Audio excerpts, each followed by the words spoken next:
महाभारत आदि पर्व अध्याय 2 भाग 5। इसके पश्चात बुद्धि को बढ़ाने वाला शांति पर्व नामक 12वां पर्व है। इस पर्व में धर्मराज युधिष्ठिर पिता, भ्राता, पुत्र तथा संबंधियों आदि सबको मरवा डालने का कारण बड़े दुखी हुए। सरसैया पर पड़े हुए भीष्मदेव ने युधिष्ठिर को उत्तम नीति चाहने वाले राजाओं के द्वारा अवश्य जानने योग्य राजधर्म इस पर्व में सुनाया है और इस पर्व में काल के हेतु दर्शाने वाला आपद धर्म भी बताया है, जिसे जानकर मानव सर्वज्ञता प्राप्त कर सकता है। इसी प्रकार इस पर्व में बहु विस्तृत मोक्ष धर्म भी बताया गया है। ज्ञानियों के लिए प्रिय इस 12वें पर्व का नाम शांति पर्व है तपोधनों।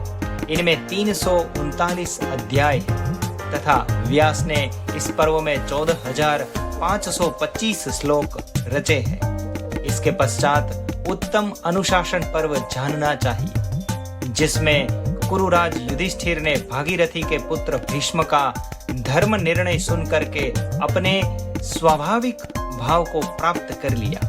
इस पर्व में धर्म और अर्थ संबंधी व्यवहार तथा विविध दानों में भिन्न भिन्न फलों को पूर्ण रूप से बताया है। दान देने वाले पात्रों की योग्यता, दान की उत्तम विधि, आचार व्यवहार के प्रकार व उनकी विधि तथा सत्य की पराकाष्ठा भी इस पर्व में बताई गई है। ये सब उत्तम और विस्तृत वृत्तांत इस अनुशासन पर्व में है और इसी पर्व में भीष्म के स्वर्ग प्राप्ति का भी वर्णन है। यह धर्म निर्णयकारी 13वां पर्व है। इस पर्व में 146 अध्याय है और 6,700 श्लोक रचे गए हैं। इसके पश्चात अश्वमेधिक नामक 14वां पर्व कथित हुआ है।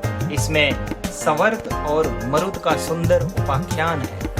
इस पर्व में सुवर्ण कोश के पाने और परीक्षित के जन्म का वर्णन है। पहले जो अस्त्राग्नि से जला दिया गया था और फिर बाद में श्री कृष्ण ने पुनः जलाया गया। यज्ञ के घोड़ों को छोड़ने पर उसके पीछे चलने वाले अर्जुन से स्थान स्थान में क्रोधी राजाओं का युद्ध। चित्रांगदा के गर्भ से उत्पन्न पुत्र बब्रुवाहन के साथ होने वाले संग्राम में अर्जुन के प्राणों पर बन आना और अश्वमेध महायज्ञ के काल में नेवले की कथा, ये सब विषय अति अद्भुत अश्वमेधिक पर्व में वर्णित हुए। इस पर्व में 133 अध्याय कीर्तन किए गए हैं और 3,332 श्लोक तत्वदर्शी व्यास ने गिनाए हैं। इसके अनंतर आश्रम वासिक नामक 15वां पर्व कहा जाता है। इस पर्व में गांधारी सहित राजा धृतराष्ट्र के राज्य को छोड़कर विदुर के साथ आश्रम वास के लिए वन को चले जाने का वर्णन है। अपने से वृद्ध आदमियों की सेवा में तत्पर कुंती भी उनको जाता हुआ देखकर पुत्र के राज्य को छोड़कर उनके पीछे चली गई।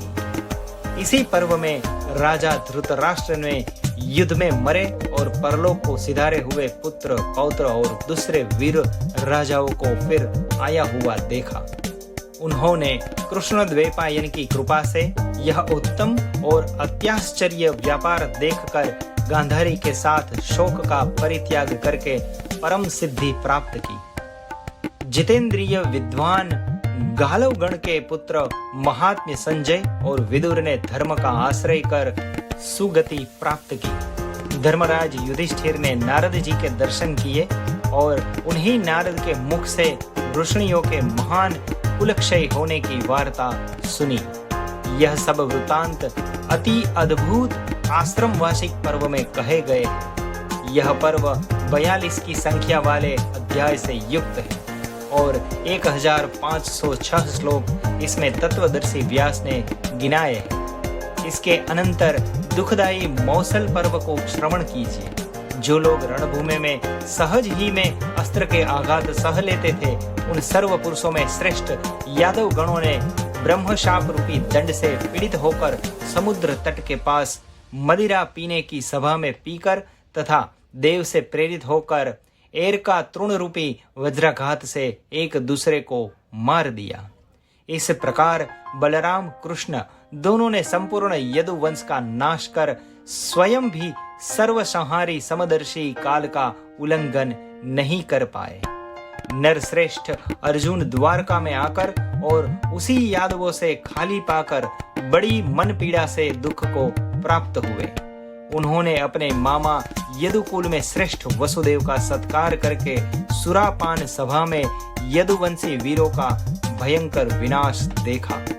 फिर उन्होंने महात्मा बलराम, श्री कृष्णचंद्र और प्रधान यदुवंशियों के शरीर का दाह संस्कार किया और द्वारका से बाल, वृद्ध आदि सभी जानों को लाते समय पथ में और आपत्ति से घेर लिए जाने पर निज गांडीव धनुष की पराजय देखी और सभी दिव्यास्त्र की प्रतिकूलता देखी तथा उन्होंने यादव नारियों का नाश तथा विक्रम की अनित्यता देखकर बड़े उदास होकर तथा व्यास के वचनों से प्रेरित होकर युधिष्ठिर के निकट लौट करके संन्यास आश्रम की शरण लेने की अभिलाषा प्रकट की। यह 16वां पर्व मौसल पर्व कहा गया है। इस पर्व में 8 अध्याय और 300 श्लोक रचे हैं।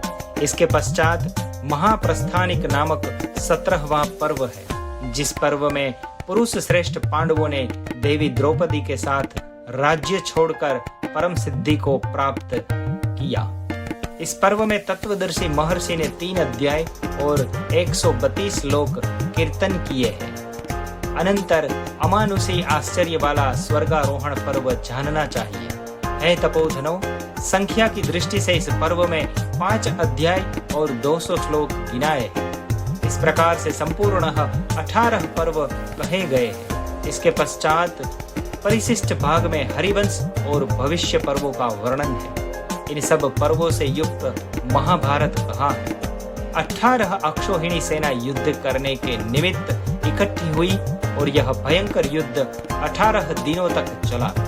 जो ब्राह्मण चतुर्वेद, वेदांत और संपूर्ण उपनिषद भी पढ़ा हो पर महाभारतीय उपाख्यान न जानता हो, वह बुद्धिमान नहीं हो सकता।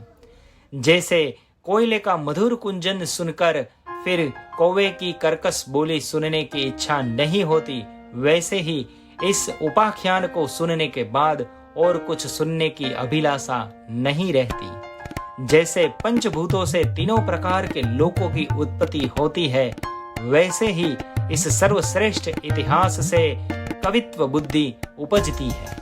हे ब्राह्मणों, जैसे जरायुज, अंडज, स्वेदज, उद्विज यह चारों प्रकार की प्रजाएं आकाश में रहती है, वैसे ही संपूर्ण पुराण इस उपाख्यान में है।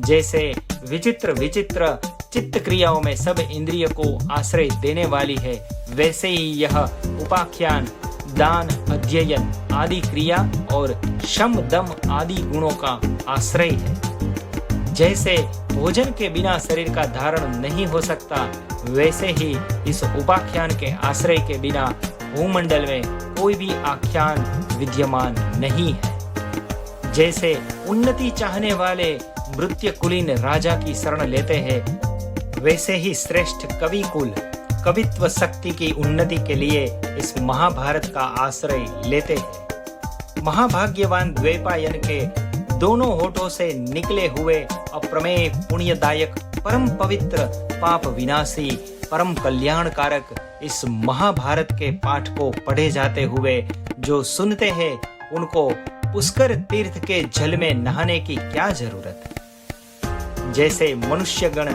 नाव द्वारा परम सुख के खारे जल वाले विस्तीर्ण समुद्र को पार कर जाते हैं, वैसे ही पहले इस पर्व संग्रह को सुनने, इसके द्वारा अति श्रेष्ठ गंभीर अर्थ वाले इस महत् आख्यान रूपी सागर को सुख से पार कर सकते हैं। इसी प्रकार महाभारत के आदि पर्व में दूसरा अध्याय और पर्व संग्रह पर्व समाप्त